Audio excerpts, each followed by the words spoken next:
நீங்கள் சொன்னால் பாறையிலேருந்து வரக்கூடிய ஊற்று தண்ணிகள் போர்வெருமான் 3000 ஆண்டுகளுக்கு முதல் வேல் வச்சு வணங்கியதாக ஒரு வரலாறு. சித்தர் அப்படி சொல்லி அவங்களோட ஜீவ சமாதி இருக்கிற இடத்த போய் நாங்கள் நாகர்குலத்தைச் சேர்ந்த நாகராஜன் என்னும் தமிழரசன் அடிக்கடி இந்த நாகங்கள் வந்து எங்களோட ஆலயத்தை தரிசிப்பதும் ஆலய சூழலில் வாழ்கிறதும் மூலிகை பாசம் கொண்டு மூதாதையர்கள் இங்கே வழிபட்டதாக ஒரு வரலாறு இருக்குது. வனப்பகுதி சித்தர்களுக்குரியது அப்படின்னு சொல்கிறாங்க. அங்கே தான் போர்வெருமான் வேலு அருமன் நிறைஞ்சவரோட மாதிரி. இந்த வனப்பகுதி வந்து அவ்வளோ விசித்திரமானது, அமானுஷ்யமானது.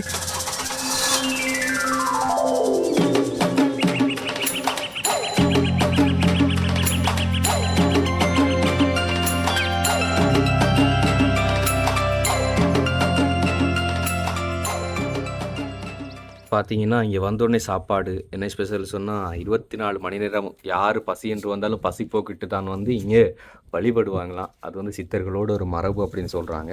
ஸோ வந்த உடனே வந்து எங்களுக்கு இங்கே அவங்க சமைச்சு வச்சுருந்த சாப்பாட்டில் வந்து தந்திருக்காங்க. இது ஒரு பெரிய ஒரு விஷயம். எல்லா கோயில்லையும் வந்து அது கிடைச்சிடாது பிரதர். எல்லா கோயிலையும் போனோடனே சாமியை கும்பிட்டு தான் சாப்பிடுன்னு சொல்லுவாங்க. இங்கே மட்டும்தான் சாப்பிட்டுட்டு சாமியை கும்பிடும். அது போக வாரவங்களுக்கு எனி டைம் பசி தீக்கிறதுக்குன்னு சொல்லி அந்த ஒரு இதை கையாள மாட்டாங்க. அது இருக்காது. அன்னதானம் எப்போவுமே வந்து செய்ய மாட்டாங்க. ஆனால் அங்கே பிரசாதங்கள் ஏதாச்சும் கிடைக்கும். பட் இங்கே வந்து இப்படி சாப்பாடு வந்து கிடைக்கிறது ஒரு பெரிய விஷயம். எல்லாருக்கும் வணக்கம். என்ன சொன்னால் நம்ம கூட இருக்கிற ஐயா யார் அப்படி சொல்லி பார்த்தீங்கன்னு சொன்னால் சித்தாண்டில் இருக்கக்கூடிய வந்தாறுமுலை மகா வித்தியாலயத்தோட முன்னாள் அதிபரும் அதே மாதிரி இப்போ வேலோடு மலை ஆலயத்தோட ஆதீன கர்த்தாவம் வந்து இருக்கக்கூடிய சுப்பிரமணியம் தியாகராஜ் ஐயா தான் வந்து என்னென்னு சொன்னால் நான் இங்கே வந்து பார்த்தப்போ வந்து ஐயா வந்து சாதாரணமாக இருந்தேன். அப்போ நான் நினச்சேன் உண்மையில் ஒரு கோயிலுக்கு வந்து ஒரு குருமார் இருப்பாங்க தானே, அப்படி குருவாக இருப்பாருன்னு சொல்லித்தான். அதுக்கு அப்புறம் தான் கேட்டதுக்கு அப்புறம் தான் வந்து சொன்னாங்க குருவெல்லாம் கிடையாது. அவர் வந்து இங்கே இருக்கக்கூடிய கடவுளால் வந்து தேர்ந்தெடுக்கப்பட்ட ஒரு சேவகனாக வந்து இங்கே இருக்கிறார் அப்படின்னு சொல்லி. சரிங்க, இப்போ எத்தனை வருஷமாக வந்து நீங்கள் இங்கே இருக்கிறீங்க?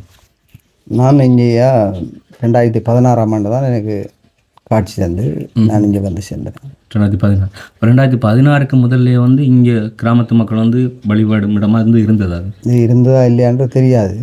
ஆனால் போர்வெருமான் 3000 ஆண்டுகளுக்கு முதல் வேல் வச்சு வணங்கியதாக ஒரு வரலாறு இருக்குது. நாங்கள் அந்த வேலை கண்டது உண்மை. இங்கே வரலாறாக இருக்குது. ஓகே, இப்போ வந்து இங்கே எங்கெங்கெல்லாம் இருந்து பக்தர்களாக வந்து வராங்க?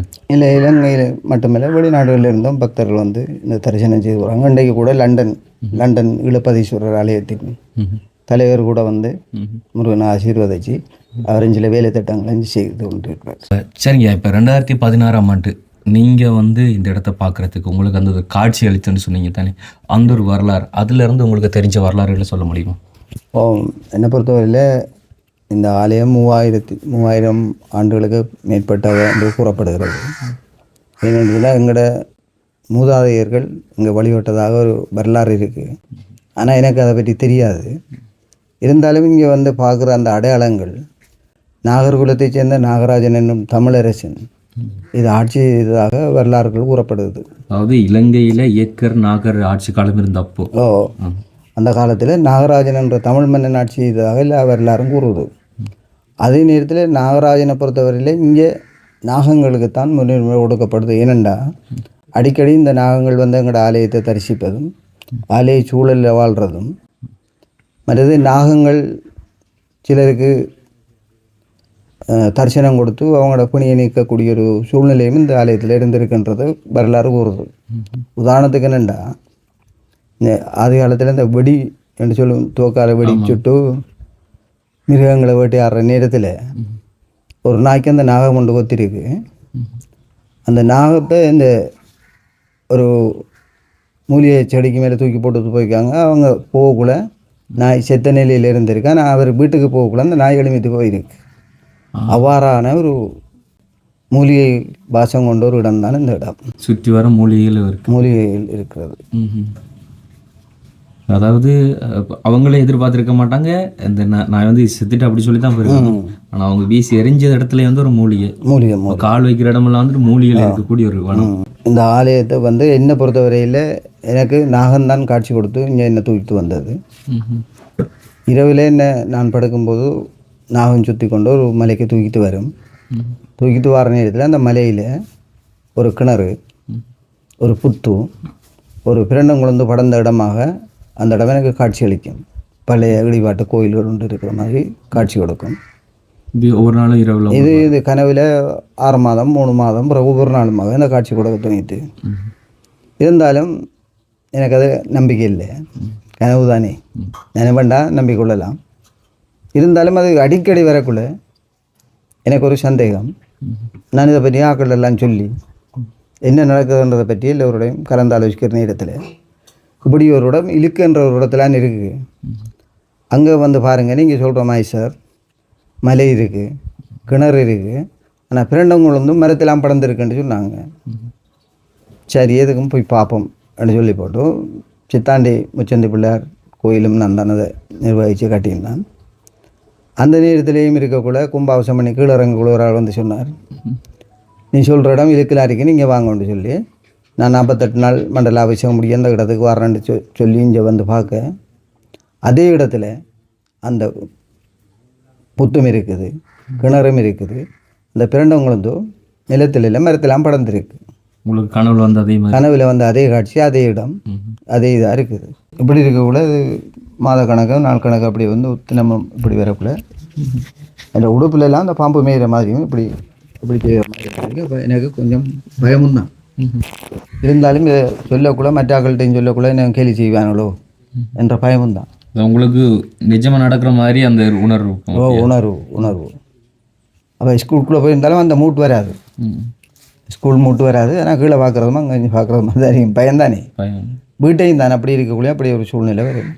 இருந்தாலும் இந்த இது நாகதோஷம் என்ற அப்படி ஒரு சூழ்நிலை இருக்கக்குள்ள நாங்கள் ஒரு சாத்திரிக்கிட்ட இங்கே ஊர் சாத்திரியில் நம்ம கூடாண்டு போட்டு வைப்பு எல்லா இடத்தையும் போய் சாமி கும்பிட்றது, நாகமாம்புக்கு பட்டுக்கட்டு அப்படியெல்லாம் செய்வான். ஆனால் என்ன பைவுக்கு ஏசுவாங்க கட்டாயம். நம்மளோட காசுலாம் கொண்டு வந்து ஐயர் மாதிரி கொடுத்து வீணான வேலை செய்கிறான். இதை விட நாம் இவ்வளவு நல்லா அடிக்கலாம், இதெல்லாம் தேவையில்லாத வேலைன்னா அவள் அதை கேட்க மாட்டாவும். அவள் ஓய்கிரியை செய்கிறதான் வேலை. இருந்தாலும் நான் சொன்னேன், இந்த சாத்திரி உள்ளூர் சாத்திரியானே சொல்கிறான், வெளியூருக்கு போக மாட்டோம், மட்டக்களப்பில் சர்மா சாத்திரிகிட்ட போய் கேட்டோம் இப்படி என்று. அவர் சாதகத்தை பார்த்து போட்டு சொன்னார், இப்படி அதில் நாகதோஷத்துக்கு இடம் இல்லை, சில விட கணிச்சிருக்கிற இடத்துல இது இவ்வளோ இருக்குது தெரியல, நீங்கள் காலையில் வாங்க நான் பார்த்து வைக்கிறேன்டாரு. அடுத்த நாள் போகும்போது அவர் சொன்னாருண்டா, இந்த சாத்திரத்தை விட பிழையும் இல்லை, எதுக்கு நீங்கள் நாகபூஷணி அம்மன் கோயிலுக்கு போய் ஒரு கிரியை ஒன்று செய்து கடலில் அந்த உடுப்பெல்லாம் கலைஞ்சு போட்டு நீங்கள் நான் ஐயாட்ட சொல்கிறேன். அப்போ 15,000 ரூபா கொடுத்து அந்த கிரியெல்லாம் செய்து கொண்டு வந்தால் 2 ரூபா தூக்கிட்டு திரும்பவும். அதே போல் யாழ்ப்பாணத்தில் உள்ள நாகட்டு அந்த கோயில் எல்லா இடத்துக்கும் போய் செய்தாலும் அது கேட்குறதில்லை. அப்போ தான் எனக்கு ஒரு எண்ணம் வந்தது, இன்னும் ஒரு பிரச்சனை ஒன்று இருக்கிறது. நான் வந்து இருக்கக்குள்ள 2 பேர் வந்து என்கிட்ட வேல் தராங்க கனவில். அதுவும் எங்களோட ஊரில் மதிக்கக்கூடிய ஒரு பிரபலியமான ஒரு ஆள் பிரின்சிபலாக இருந்தவர், ஒரு ஆள் வைத்தியராக இருந்தவர். அப்போ தான் எனக்கு ஒரு எண்ணம் வருது, என்னடா வேல் அடிக்க சொல்லுது, அப்போ கோயிலில் போய் ஒரு வேல் ஒன்று வாங்கி கொடுப்போம். இருந்தாலும் சொல்லுது, எனக்கு அந்த வேல் வேணும், வேல் ஒன்று அடித்து வைப்போம் கொண்டு போட்டு. அவருக்கு போய் ஒரு முஸ்லீம் கிட்ட எங்களோட ஊரில் கேட்டோன்னா அவன் இரும்பு இல்லை ஒன்றும் இல்லைண்டு. அங்கே அவருக்கு போனால் அவன் சொன்னான், ஒரு முஸ்லீம், சார் 1/2 மணி நேரமாக வச்சு இந்த பூட்டுற உங்களோட கடவுளை என்ன தெரியா, பூட்டு போட்டால் காசு வேணான்டான். அவன் போய் இரும்பெல்லாம் ஒருத்தத்து வந்து 1050 ரூபான்னு சொன்னான். வந்து பூட்டெல்லாம் இப்படி என்ன பூட்டு படுத்து சொன்னான், என்கிட்ட காசு பண்ணான்ட்டு. நாங்கள் கொண்டு வந்து அவன்கிட்ட கொடுத்து பேல் அடிச்சுட்டு இங்கே வரக்குள்ள ஆற்றுல வெள்ளம் பண்ணால் இதால் வரையிலான்னு வந்தார் மொழியால் வந்து மயில்வட்டாந்துறையால் வந்து இங்கே வரக்குள்ள அந்த குளத்துக்குள்ள ஒரு யானை நிற்கிது. முன்னுக்கு காலையில் 8:30 மணிக்கு யானை நிற்கிது. என்னோட வந்தாக்கள் சொன்னாங்க, வழியில் யானை நிற்கிது சார், நான் போயிடலான்னு. அப்போ நான் சொன்னேன், யானை பகலில் இப்படி ஓடிடும், தண்ணி குடிக்க வந்திருக்க போல அது போயிடும், அங்கே போவோம். எங்களோட ஒரு 1/2 மணி நேரம் இருந்தாங்க, யானையை காணல.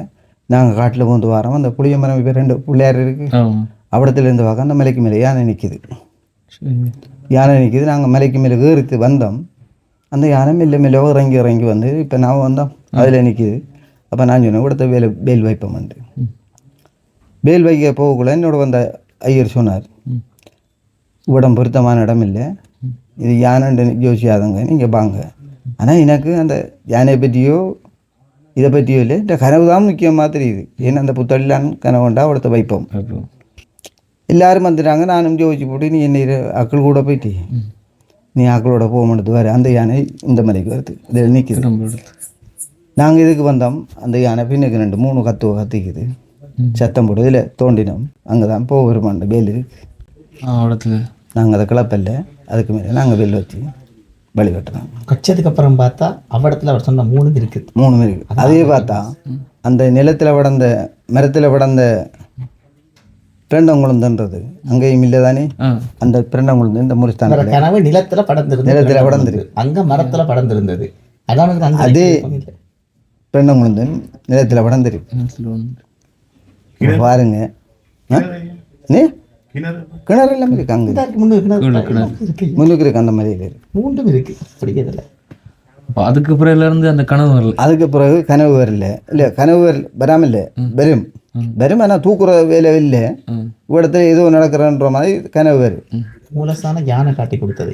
அப்படி இருக்கக்குள்ள அந்த கோயிலை கட்டுறதுக்கு உரிய ஏற்பாடெல்லாம் செய்து கோயில் கட்டி ஒரு 4 தூணை போட்டுட்டு யாழ்ப்பாணம் போகிற நேரத்தில் அங்கே செல்லச்சென்னி ஆச்சிரமம் மோகன் சுவாமியும் அதில் இணுவில் இருக்கிற பாபா சாமியும் இருந்தார்.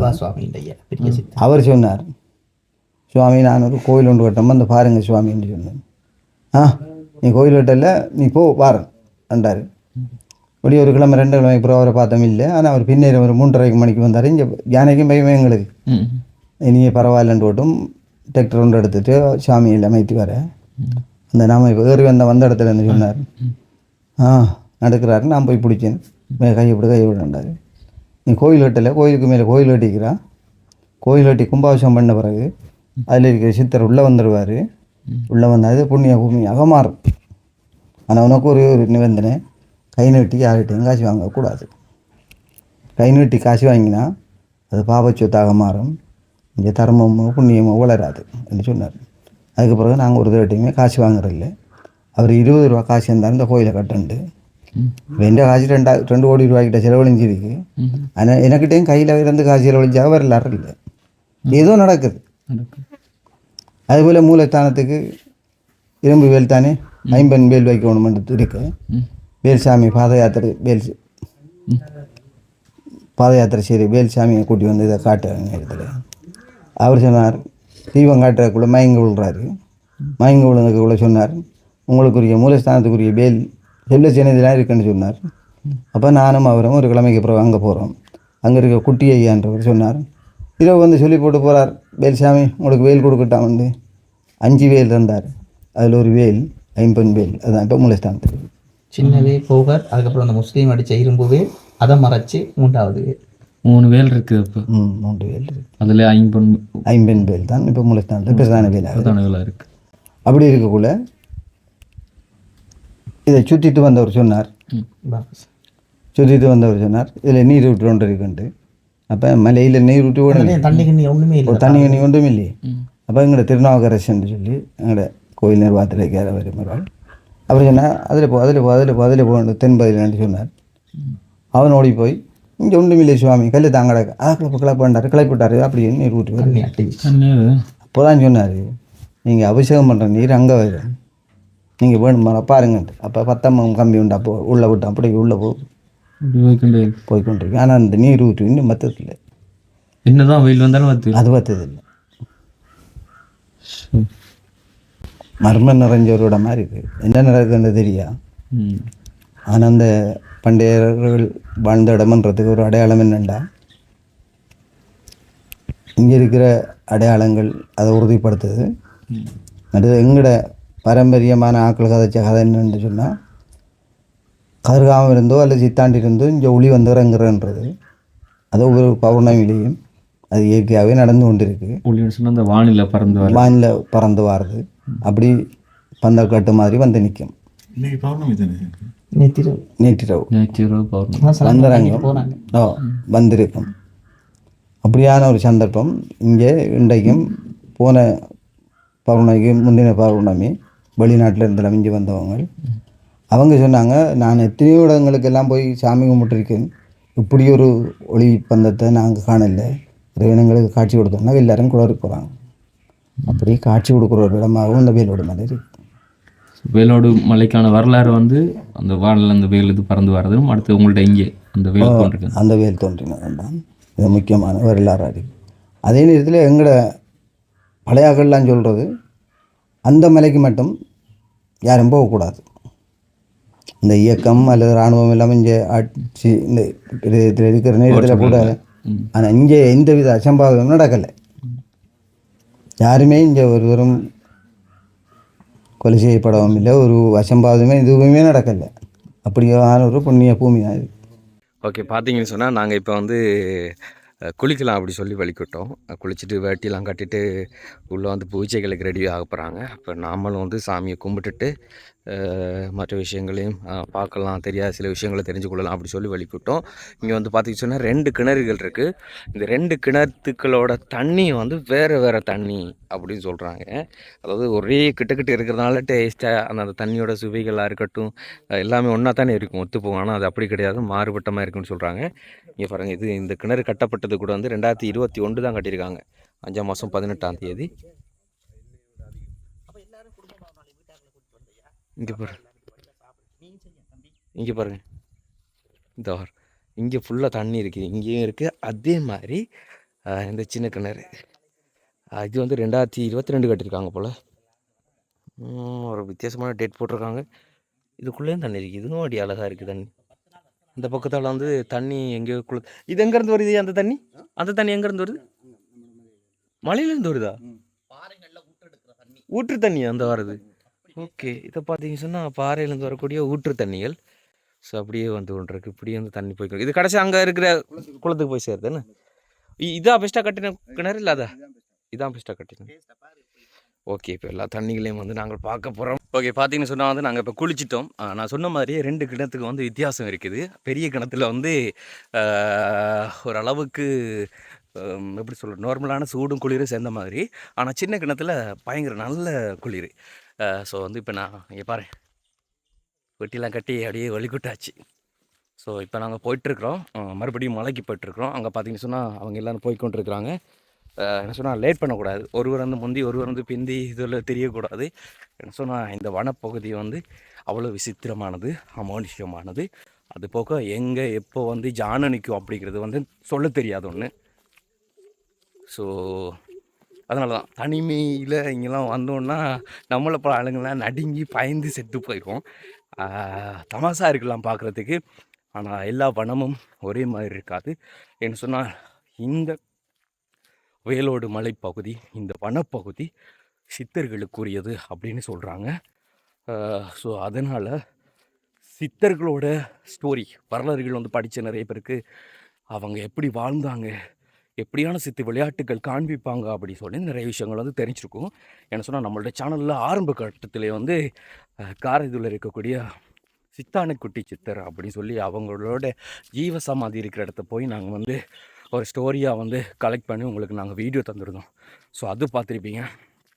அப்படி தான் அதே மாதிரி நிறைய சித்தர்களோட வழிபாட்டு பீடங்கள் வந்து இங்கே வச்சுருக்காங்க. ஒவ்வொரு சித்தர்களுக்கும் வந்து ஒவ்வொரு சிலை வழிபாடுகள் வந்து இங்கே இருக்குது. ஸோ அதையும் வந்து நான் உங்களுக்கு இனிமேல் கோயிலுக்குள்ளே போய் காண்பிக்கிறேன். இப்போ வந்து நடந்து போகிறாங்க, இங்கே பாருங்கள். இதுதான் இந்த வனப்பகுதி.